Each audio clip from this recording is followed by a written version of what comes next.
teridagi oq dog'lar, vitiligo, xalq tilida pes deydi, xunuva. O'zi aslida bu kasallik hisoblanmaydi.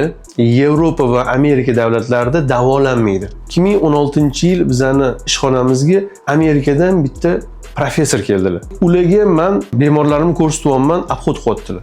Ichida bitta vitiligo bilan kasalimiz bor. Uni men doklad qilganimda ular aytdilarki, nega bu kasallikni davolayapsizlar? Bu kasallik demak davolash shart emas, bu kasallik emas dedilar. Lekin bizani vitiligo bilan ishlab, demak bu kasallik bilan ishlab, demak natijalarimizni ko'rsatganimizda lol qoldi. Nahotki bu kasallik yopilib yaxshi bo'lib ketar ekan, biz bu kasallikni yaxshi bo'lmaydi deb prognoz qo'yamiz degan edi mana shu ayol. Demak, aytmoqchimanki, bu kasallik davolanadi. Bu kasallik bilan qiynalib yurganlar demak murojaat qilishinglar mumkin. Demak, bu kasallik sababi bitta, stress.